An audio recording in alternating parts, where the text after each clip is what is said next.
2. Well, hello, everyone. Welcome to another edition of the Church Solutions Podcast. Hi, my name is Steve Lacy. Hi, my name is Mike Gray. Yeah, see, Mike got this. It's only taken a few weeks. Mike knows when to come in. Unlike Steve, it's like 10 years it took us to get this figured out. But we did get it figured out. You switch it every other week. Sometimes it's, hi, this is Church Solutions Podcast with Phil Thompson. And I go, and I'm Steve Lacy. And then you wait. One time we flipped it. Remember one time, I think you said you were Phil Thompson and I said I was Steve Lacy. Yeah. And we had a lot of complaints over that. All right, moving along smartly. Yeah, let's move along smartly. Because smartly. Move along I'm dumbly. not sure we can do that.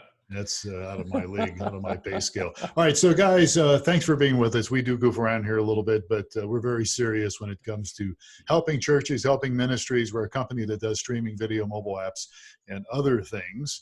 And we've been doing this podcast for a long time. I don't even know what episode it is, but we're glad to have you here today. And if you're listening, you are probably involved in your church or your ministry. And today we're going to talk a little bit about during this, as we continue to be in our COVID-19 times here, which will probably be till we get a vaccine. We're going to talk about social media, using social media to really to help the presence of your church, of your ministry. And so our very own Michael Gray, who's been with us for a couple months now, and actually we've known him for many years. Michael has a company that specializes in helping organizations use social media. And you've been doing that for a long time. And besides working with churches and doing streaming video. And so that's one of the reasons we brought Mike on here, because besides the fact that we needed some entertainment, Mike adds a lot to our team. And so we're going to talk specifically here about 6 ways, or we might make up a few more as we go. Yeah. 6 ways to increase your social media presence. Now, you have a stat here, Mike. I'm going to let you drive this thing. But one of the things you mentioned was Facebook I saw that today. increase. Facebook increase. Tell us a little bit about Facebook, the usage. And I assume, even though you just have a stat here in our notes, which you put together nicely, but I know it's probably increased in all social media platforms. But let's talk a little bit about the increase that Facebook had and why that might be. Yeah, so during the month of March, Facebook usage went up by 70%. Well, you know, it's pretty easy to do the math. Everybody's stuck at home, working from home. And so there's no more of those pesky filters that keep us off Facebook from our workplace.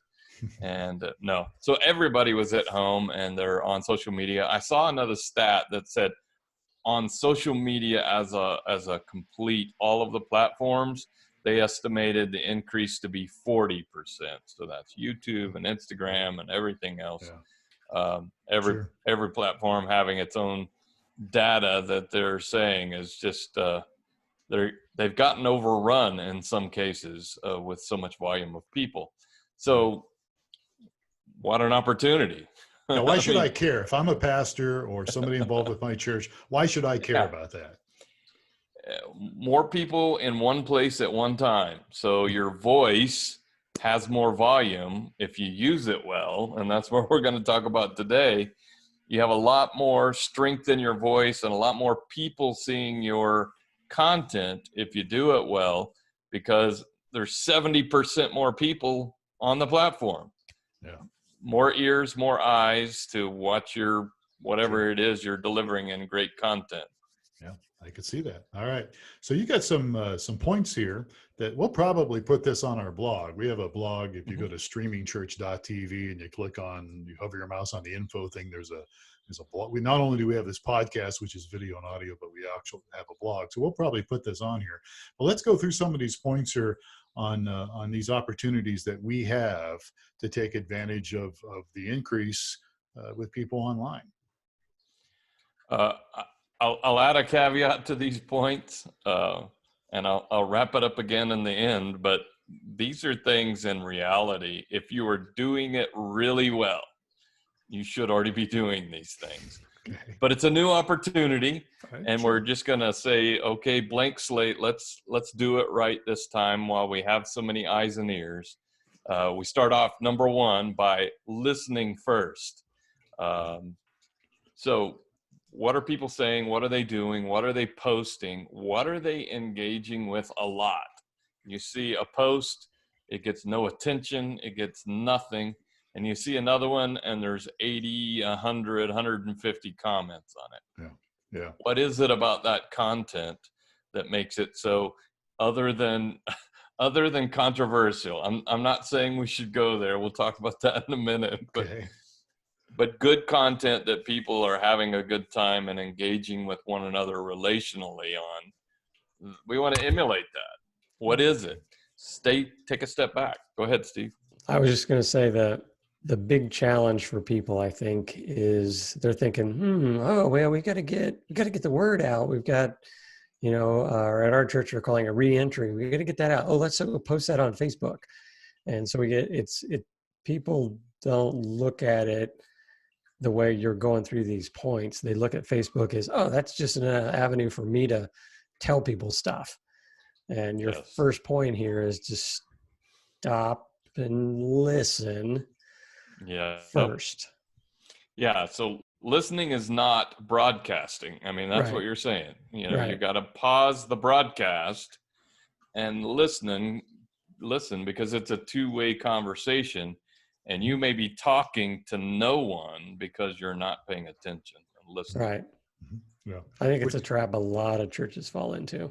They go, we'll send this out on our blog and post it on our Facebook page and put it here. And it's just this big blast where, the right approach here is, there's an opportunity to become relational, and you can't become relational if you walk in the room screaming at everybody, right? No, if you got the megaphone out, everybody's plugging their ears and they don't want to hear it. I think I think you hit something there, Steve. I've said all along, this is one of the greatest opportunities for churches and organizations who are relational with people to really make some great, deep, long-lasting connections if you're doing it right. But you can't do it by, broadcasting and megaphoning people. Yeah, absolutely. So listen was your first point, and which ties in a lot to your second point. You're focusing on them. So it's more than just what Steve said. It's more than just throwing stuff out there, posting something, see if it sticks to the wall or whatever. It's really focusing on them. And as you have in your notes here, which I think is very good, people are feeling very stressed out, and they still are, even though we're, at this time of this podcast, the states are opening up and they're doing some limited openings on certain events and activities, but there are still people feeling stressed out and anxious, and they may not, the restaurant might be open, but they're still not wanting to go for some probably good reasons. So focus on them. Yeah. So just because states are opening doesn't mean that it's all good. People are still afraid and don't want to re-engage. Yeah. And may take them a while to get them to walk back in the door. I just saw a post as I was coming in, a whole group of people got laid off because the industry had to pull back. And so now, everyone has that worry. Is my industry going to be one that I'm going to get laid off? So anxiety, anxious, stressed, those are all things that people are feeling right now. So they're extra sensitive, but also willing to engage in in fun or some lightheartedness. We'll talk a little bit about that. That's actually next. I don't want to give that away, but in paying attention to your posts, I know it drives businesses as well as churches crazy, that the post that's going to get most attention is the one that has cats in it. I mean, I wrote this beautiful sermon or this beautiful blog, and it was so amazing, and it was so deep, and it was so heartfelt, and I got 2 comments, and then I got 300 on my cats wrestling, and that there's a frustration in that. But you have to realize when people are on especially on Facebook and on Instagram, they're on there for a different reason than you're trying to to communicate. They're not there to hear your latest 5 points of why you need to do a certain thing, in seriousness. There's some of that, but in many cases it's an escape, and people are trying to have fun and relax and laugh and many other things. So you have to be diverse in how you bring your content to engage people, and then go back and monitor. Go look at your statistics and look through what worked, and then begin to repeat it so that people will pay enough attention to you that when you do post something, there's more eyes on it and people have a chance to hear you. Anything to add to that, guys? Or well, I just want to say focus? Stats. Steve wants to say something, but I'll cut him off here. Stats. Sorry, but stats are important. I think what you say are stats, and even on Instagram. Now, I noticed you can look more at analytics on your Instagram posts that nobody ever looks at mine. I have like maybe 2 or 3 likes when I post something, but there are different stats on Facebook, on Instagram. I'm guessing Twitter does as well. So I think that's good when you really look at the stats and see what people are attracted to. Go ahead, Jackson. I was just going to say that, we have a newsletter, and we kind of, along this stats line, is they allow you to do A/B testing of subjects. Yeah. And so we had adopted some themes of subjects, like we would say, is humor versus serious. So here's the serious headline, informative. Here's the humor headline, corny and sarcastic or whatever. And you run it for a few weeks, and you find out, the humor one is really getting a lot more opens than the sarcastic one. So it's kind of along those same lines, is kind of track, as you're saying, add some humor to your posts. You can kind of see what's working and what's not. And even if you don't plan, different strategies, you can kind of look and go, oh, this one, cats are really in. So I'm going to have cats in my next post. No cats, only dogs. Only dogs.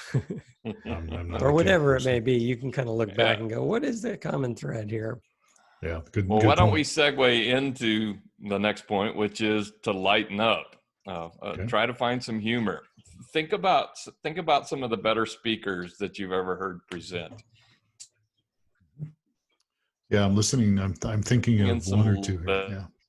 Trying to get you, trying to relax you and get you into, and they'll throw a great punchline at you and get you laughing and laughing and laughing. And then they'll follow it up with a very serious point. And because they gave you a moment of levity, you're more open to hearing that very serious point. It's the same in social media. You've got to throw out some humor. You got to lighten up a little bit and put some entertaining, relational, real life humanness out through your channel, and then follow it up with your blog post or the sermon of the week or the Bible study or whatever it is that you're following it up with. Yeah. That's a good point. That's a very good point. So listen, number 1's listen. Number 2, focus on them, not you, but them, and then lighten up. And then the 4th point you make here, when we talk about ways to increase social media presence for your church or your ministry during this time, is serving. Tell us a little bit about what you mean by serving when it comes to social media. Well, one of the greatest things you can do when you're anxious is go serve somebody else. I mean, it really takes, if you can put your hands and your heart and your mind to caring for somebody else or doing something else or cleaning out somebody's yard or whatever that is, those things will help redirect that anxious feeling. And people want that. They desire that right now. They want to do something. And so providing that connection point, it doesn't have to be your event. It can be somebody else's event, and you promote it and say, hey, they're passing out sandwiches down at, wherever, or, cleaning up yards over in this neighborhood, Mm-hmm. or caring for seniors or whatever that may be. Those opportunities are a great way to then say, hey, here's an opportunity for you to spend some time, redirect, refocus, and really serve somebody, and find the fulfillment from it. People are very hungry for opportunities to serve right now, because people want to help. So we can be the gateway to that. Or it may be that your organization needs to say, hey, who in our neighborhood, who in our community can we serve in this time, Yeah. Open the providing door. that kind of service. So Yeah. be that service, create the opportunity then for people to come together and serve. Yeah. Good stuff. Yeah. Good deal. Serving. So let's talk about maybe some things to maybe avoid when we're talking about, and by the way, we'll talk here in a little bit about other social media platforms, but let's talk about some things to avoid. And in your notes here, which you generously passed on to me and Steve, you have avoid COVID-19 conversations. Why should I avoid it? Don't we all agree on something here? What could potentially be the problem? Yeah, we're all in agreement, right? There's no way there could ever be an argument that goes for 3 days on a social media post about everybody disagreeing about which way or what way or who's right or who's wrong. Oh my goodness. It's almost impossible to stay away from it, because you have to address the crisis. Hey, we still aren't meeting in our building, but don't allow that conversation. Encourage folks to keep that conversation somewhere else.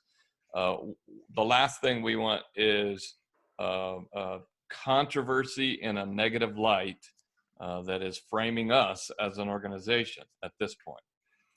So definitely avoid that conversation. And I'm on some pages that literally have a tagged post at the top.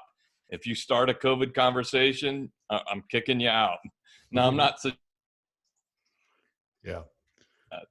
But people are about not wanting to hear that kind of argumentative stuff going on their page. Yeah. Have you guys seen any of that kind of posting and that kind of thing? Oh, my son, we've got very diametrically opposed family members, and he usually just rolls his eyes and moves on and whatever. And he's like, but whenever his uncle wrote something about COVID, and he just, I can't resist. I gotta get in there. I gotta fix him. So they, he couldn't resist. He had to get in, and he joined the fray, and then the fray was going. So yeah. Well, and then it goes on and on and on. Yeah. Yeah. Well, it goes nowhere either, too.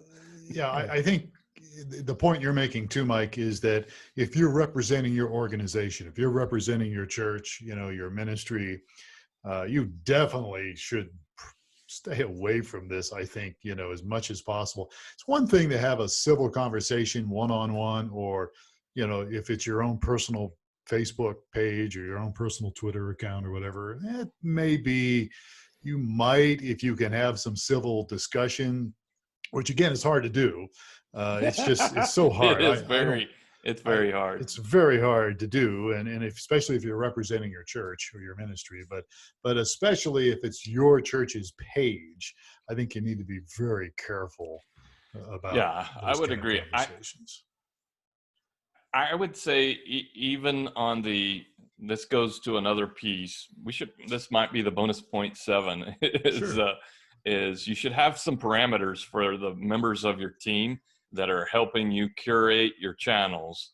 And those parameters should be around humor. Humor's great, but not everybody has a great filter for what's good humor and what's not good humor.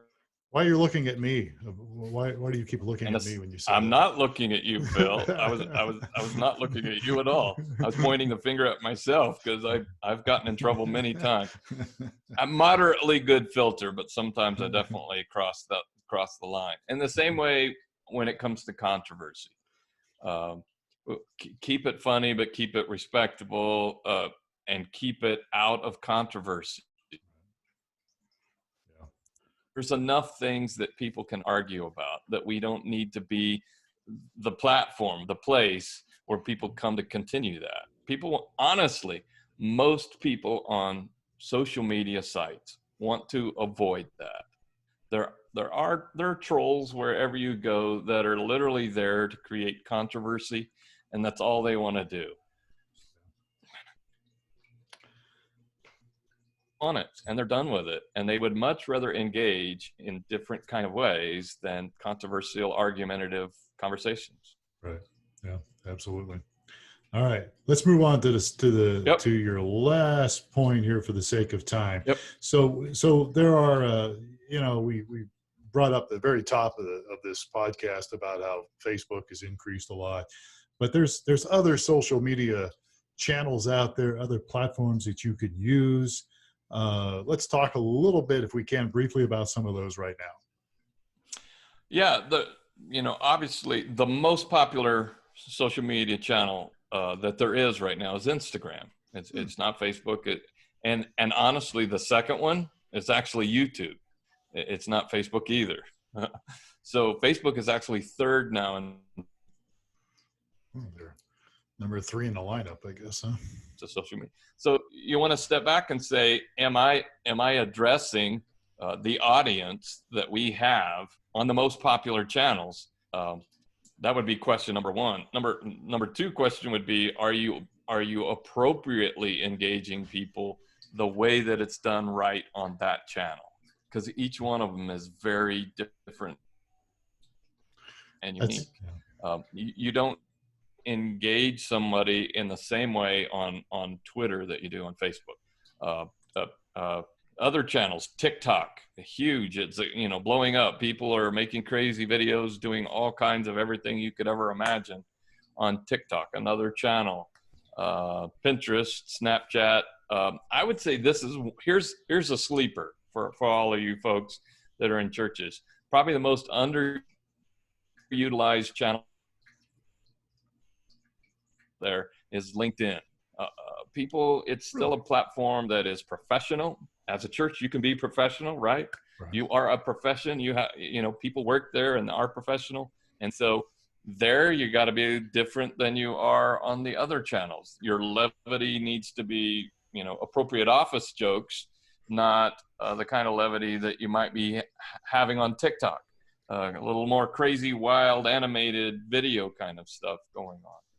So let me interrupt you. What's the difference? And I've never been on TikTok. My son has sent me links, but what's the difference between Snapchat, and TikTok? I mean, they seem like they're the same to me, just from general looking at it. Are they different? What's the difference? Two different premises. A Snapchat being a little more built around a private conversation. Okay. And TikTok being made for more public sharing consumption. Okay. Kind of conversation. Okay. So almost all of the platforms have expanded their group capabilities, which is another really good thing to look at. Yeah. You can have large group conversations in chat platforms now. Almost all of the Instagram and Facebook chat platforms expanded to larger group. But you have these other channels. How do they work? If you need to, ask your kids or somebody's grandkids. Okay. How all of this works. All right. And have them coach you and teach you how to do it right and do it well. I'm sorry, Steve. I was just saying, with each of these channels, there's a unique traffic for each one as well. I mean, you kind of hinted at it. Yeah. So there's age demographics and I guess attitude or professionalism as opposed to, it runs the gamut. So each one of them is going to kind of be leaning a certain way, depending on the demographic of that app. You talked about LinkedIn. It's going to be more professional and as opposed to TikTok, and LinkedIn may be on opposite extremes of the formal versus informal world. So quite. What about what's up? Yeah, I mean, what's WhatsApp? I WhatsApp. guess What WhatsApp. Yeah. now that I would compare a little bit more to Messenger or Snapchat. Okay. It's again more of a communication platform that's built around social lives. Not It's not as much a public publishing type platform. I think you hit on something really good there, Steve. You said earlier, and it made me connect the dots when you talked about titles. So if you have a sermon, for instance, or a blog, you wrote a great blog post, you may want to give it a different name on the different platforms That's an interesting to point. accommodate the audience there. So if you're over on Instagram, keep it light, engaging, funny, entertaining, connective, relational. Switch back over to LinkedIn, and you're more of a take a news approach. Well, what's a great news article? Let's not get into that argument about fake news titles because it drives me bonkers. Titles. Yeah, I see what you're getting at. What's in the content? Title the content. But do it in a way that is fitting for that platform. And it's different. You need to understand who's there, who are you speaking to there, what age are they, and how do they, how do you, Right. tickle their ears to get them to click the link and read that article. That's good stuff. Okay, so look, we're out of time, but this has been good. And we've been talking about 6 ways to increase your social media presence during these COVID-19 times for your church, for your ministry, and maybe even just for you, depends. So we're going to probably post some notes here on our blog. newmediaministries.tv is one of them, but then if you go to streamingchurch.tv and hover your mouse over the FAQ, you'll see where we have our blogs and where you'll see this Church Solutions podcast as well. And we'd love to get your feedback on this, folks. So you can always send us an email, support@streamingchurch.tv, or you can chat with us anytime you want during business hours at streamingchurch.tv. But Michael, thank you so much for this. This has been very good information. It's a blast. Yep. All right. Fun, guys. Thanks. Yeah, well, we very appreciate you very much. Okay, so look, we are out of time. That's been Michael Gray. Steve Lacy is with us here, and I'm Phil Thompson. And thank you for spending a little bit of time with us today on the Church Solutions podcast. We'll catch you again next time. Take care of yourself and take care of your loved ones. We'll see you soon.